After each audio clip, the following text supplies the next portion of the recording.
Hi everyone, welcome to Cupboard Creations. My name's Gareth, this is my little corner of the internet, playing with my food. Today I'm doing another veggie meal for you. I've done a few lately, never quite sure why. I'm not turning vegetarian or anything, but I think it's just the summer and it's a bit warmer. I kind of prefer the more lightness of some of the sort of vegetarian food. So today I'm doing for you a butternut squash risotto with rosemary, and those flavours just combine so well. And it's kind of on the end of summer, beginning of autumn type thing. You know, you got a little bit of warmth from it. Absolutely love this meal. So let's get cracking. First thing, butternut squash. Now if you're making this for 4 people, you're going to want a whole butternut squash. Otherwise, if you're making it for 2, you need half. What you do with the rest of it, that one's up to you. I've got another video for some soup, which should go really well with this. Or just make it twice. It's quite simple to make. Tastes delicious, so can't go wrong. So we'll start by getting the seeds out. You just want to scrape them out with a spoon. So there we go, just putting all those fibres away. Okay, so that's the butternut squash all de-seeded. The last of those in there. Now you just want to peel it, cut it up into kind of probably about 2 centimetre, 1/2 inch cubes. There we go. So that's all chopped up nice now. Little cubes like that, not too big. Decent mouthful. Now you just want to whack it in a roasting tray. Spread that out a bit. And then some vegetable oil. So just want a couple of tablespoons, probably 2 tablespoons of vegetable oil. Bit much, but never mind. And then some salt and pepper. So we're just going to kind of sprinkle a good bit of salt over these. And then a couple of good grinds of pepper. It's always good to season them when you're going to roast them.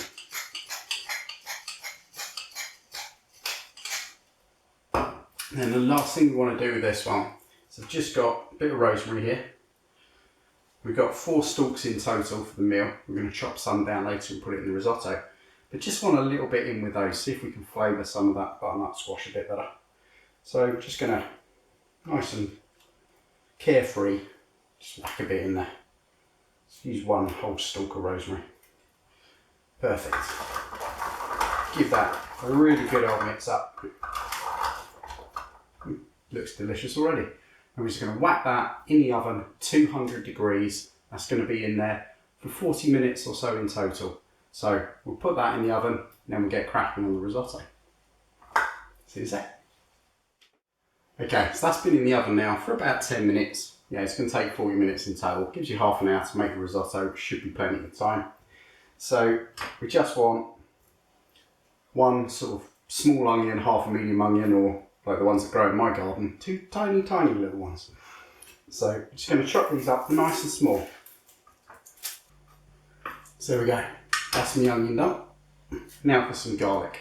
So we're going to want 3 cloves of garlic. Make this quite garlicky because it really does go well with the kind of sweetness of the butternut squash. And the hints of rosemary in it just work brilliantly. So grab yourself 3 cloves of garlic. Again, just chop them up really fine. Okay, so that's my onions done and my garlic done. Last thing to chop over here is my rosemary. So I've got another 3 sprigs of rosemary here. You're probably going to end up chopped up about 2 tablespoons. So I'm just going to strip those off. So I quite like working with rosemary, it's much easier to pick than something like thyme.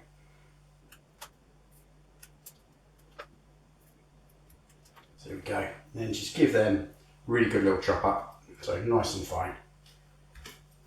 So there we go. That's all my chopped ingredients. All good to go. So now that's all done, we can head over the hob to start putting the risotto together. Okay, so we're good to go. Let's fire it up.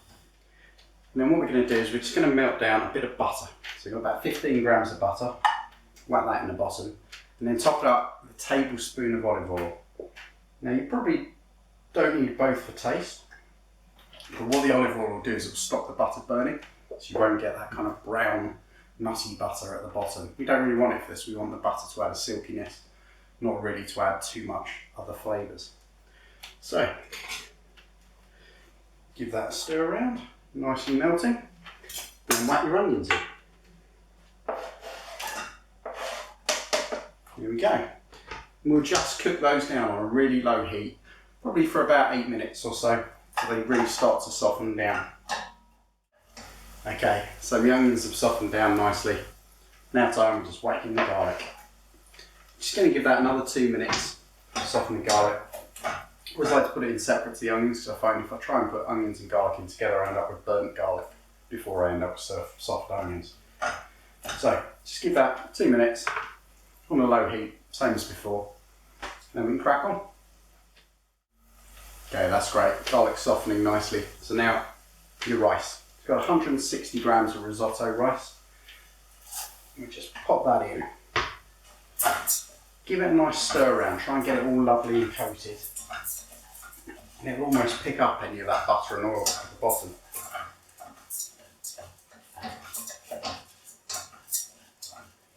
Brilliant. And we're just going to fry it down very slightly, just a minute or two. Just kind of get it almost so it starts to go slightly opaque. You'll notice a change in the rice. Okay, so that's great. The rice is starting to kind of go a bit translucent. So I would show you, but the camera's no way good enough for that one at the moment. But when you take it out of the packet, you'll notice it's like completely white. You can't see through it. You'll notice as you cook it down in the oil and the butter, you'll start to almost look like you can pick it up and see through it. Won't be everywhere. You'll still have some bits in there that you can't. But that's when you start seeing that around the edges, you know we're good to go. So what we're going to do now is we're going to chuck the rosemary in. We're going to throw in a bay leaf, just for some flavour. And then we're going to chuck in some white wine. So you want about 125ml, small glass of white wine. Maybe a little bit more. And then just give that a stir around, bring it up to a simmer, and you just want to cook that until you almost can't see the wine anymore, till it kind of disappears. Brilliant, yes, it's gone all gloopy now. So there you go. You can put it to one side, and it just gently flows back. That's exactly what you're looking for. Lovely. So now we can add our stock. So I've just got basically vegetable stock out of one of those little vegetable pot things. Whack it in with some hot water. You want 500ml for this amount. You're just going to put about a third of it in. Okay, a bit more. And we're just going to stir that, again, bring it up to a simmer, and we're just going to keep kind of simmering it down till it's the same as it was when you saw with the wine. So you can like drag it and it's almost soaked up all of its liquid. I'm just going to keep doing that. Once it's got to that point, add another bit of stock in, get it to the same point again, add another bit of stock in. Probably going to take you probably 20 minutes or so, and then it should be perfectly done. So I like to stick a lid on it, not necessarily the traditional way, but makes my life a bit easier.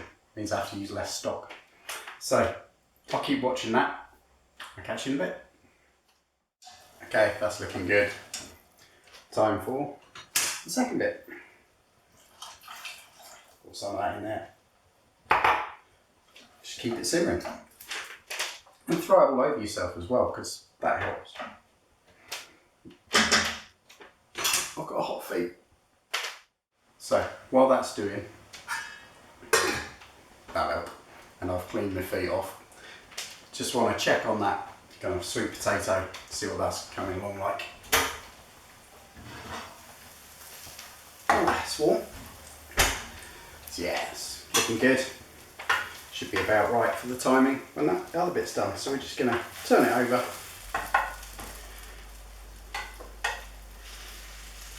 And then, because we've got about 10 minutes left on it, I'm really going to crank the heat up, because I want to almost caramelise the outside of them a bit. So whack your heat up to about 210, 220, and just give it 10 minutes on that, and you'll get this nice sort of blackened edges to it, which kind of really bring out the sweetness. Go brilliantly with this. So, see you in a bit. Okay, so this should be about ready now. Yeah, it's perfect. Exactly as we had it at the start. Just all much more fluffed up. Get rid of your bay leaf, because no one wants to eat that bit. We can turn that off now. Pop it to the back, and then let's get that butternut squash out.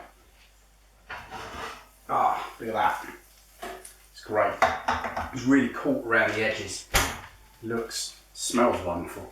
You can almost, I don't know if it's possible to smell sweetness, but you kind of can. And the rosemary in there really coming through.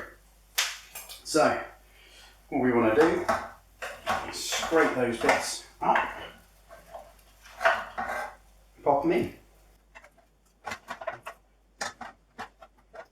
So, move that to one side, and then we can add the very last thing.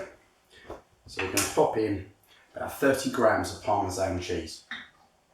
And that's going to really kind of bring it together, give it that really kind of lovely gloopiness. So we're going to pop that in there. Give it a stir around. Fold it gently. Get it all mixed through. So then all we're going to do, pop the lid on, then just leave it for 5 minutes. That kind of just brings it all together, allows all of the cheese to kind of melt through it, and really bizarrely makes a huge difference. If you have it straight away, it just doesn't have that silky feeling to it. You can just pop it there, clean up a bit. In 5 minutes time, we can serve it up. Okay, we're done. That extra 5 minutes, yeah, makes all the difference. So now, just serve it up. You've got this lovely kind of sort of summery to autumny kind of smell to everything. Got the rosemary really comes through so well. So grab yourself a nice big dollop. And there you have it. My butternut squash risotto. All that rosemary, all that garlic. It's so simple, so few ingredients. Nice and simple, full of flavour. So, hope you give it a go. I hope you enjoy it. And I'll catch you next time. Cheers.